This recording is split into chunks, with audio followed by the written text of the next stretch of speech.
Good morning students, class 9th chapter 3 factorisations of polynomials. इससे पहले हम जो आपको चैप्टर पढ़ाया था वो केवल पॉलिनोमियल्स था। उस पॉलिनोमियल्स के अंतर्गत हमने आपको पॉलिनोमियल्स का कुछ रूल्स पढ़ाए थे, जो फैक्टर थ्योरम था और था आपका रिमाइंडर थ्योरम था। ये सब चीज़ें हम आपको बताए थे कैसे निकालते हैं, कैसे करते हैं।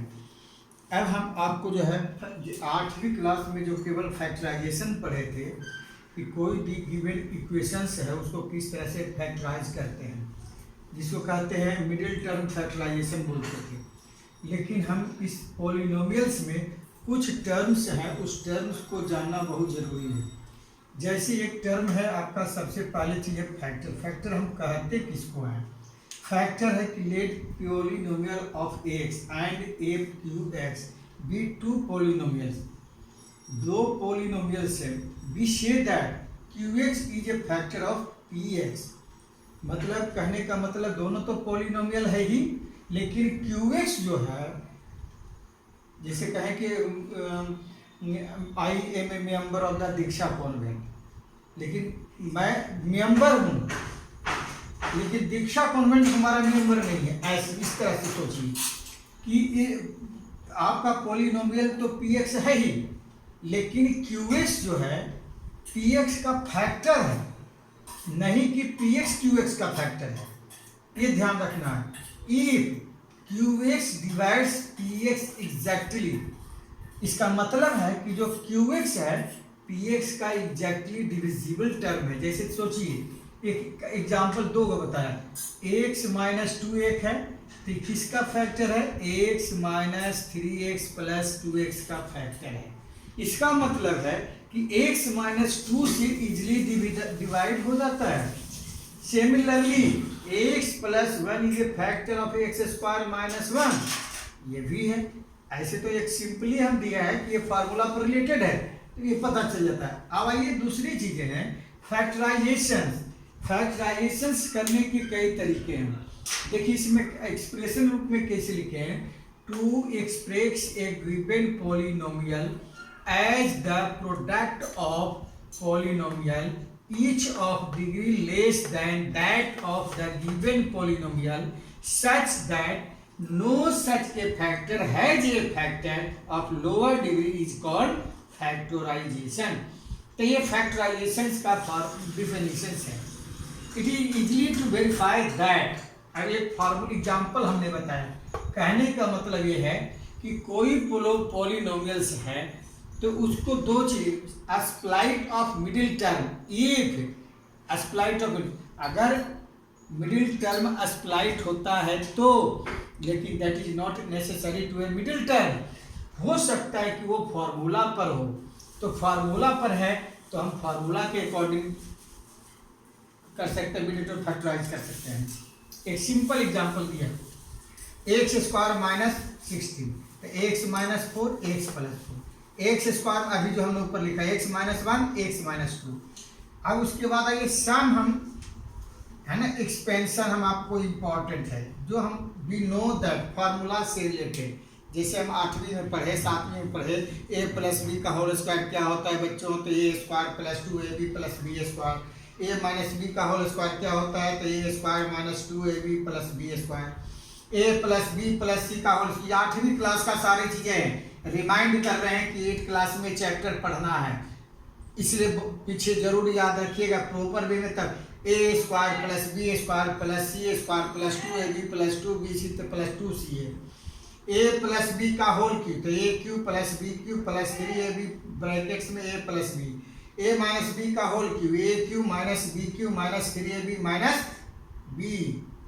अब है और भी इसके अलावा फॉर्मूला है। अब अलजेब्रिक एक्सप्रेशंस के अंतर्गत जो पॉलिनोमियल्स है, चाहे वह फैक्टराइजेशन हो या एनी अदर कुछ भी हो, जब भी आप इस चैप्टर को पढ़ते हैं तो आपको बहुत सारे इंपॉर्टेंट, कम से कम मिनिमम 20 फार्मूला है, उस फार्मूला को आपको टिप्स पे रखना होगा, तब जाके प्राइम फैक्टराइजेशन बड़ा इजीली से होगा। अब अगर आपको फार्मूला याद नहीं है तो आप नहीं कर सकते। As A square minus B square equal to A plus B A minus B, A cube plus B cube A plus B brackets में A square minus A B plus B square, A cube minus B cube A minus B A square plus A B plus B square. Factorization of taking out the common factor. अब इसके बाद है taking a common factor. Common factor क्या होता है? Common factor एक होता है कि दो या दो से ज़्यादा आपका पॉलिनोमियल टाइप का हो, तो उनमें से देखना है कि दोनों तीनों में से कौन सा नंबर्स है, कौन सा एक्सप्रेशन है जो कॉमन होता है।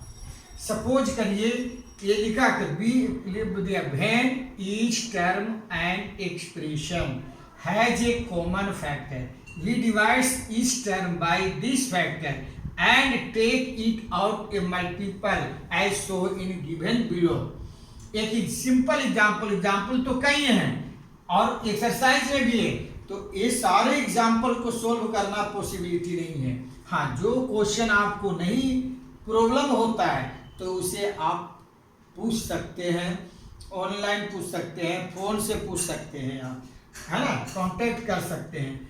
5a² माइनस 20ab, तो दोनों में हम क्या देखते हैं, इसमें और इसमें अगर हम थोड़ा और एक्सप्लेन करके देखें तो थोड़ा और एक्सप्लेन करेंगे तो इसको 5 इंटू ए 20 को क्या लिखे 5 into 4 into A into B, तो 5a कॉमन हो रहा है तो यहाँ बच गया ये -4b, तो ये फैक्टर हो गया।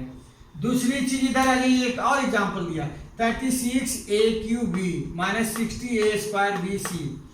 तो हम इन दोनों को अगर हम फैक्टर करते हैं, सपोज करिए हम इसको फैक्टर कर दिया, सपोज ऐसे किया तो क्या लिख दिया हमने 12 into 3 into A into A into A into B minus 12 into 5 into A into B into सी।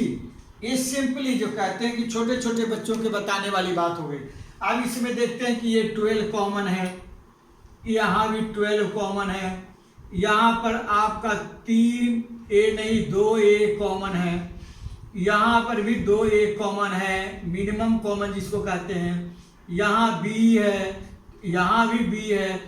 अब ये देखिए दोनों साइड में कौन सा कॉमन हो रहा है, उसे हमने बाहर निकाल दिया तो ब्रैकेट में ये बच गया, तो ये हमारा फैक्टराइजेशन इसी हो गया। अब अगला है prime factorisation by grouping. Factorisation by grouping क्या होता है, इसके भी एग्जाम्पल हम एक दिखा दिया है। डेफिनेशन होता है some time in a given expression it is not possible to take out a common factor directly.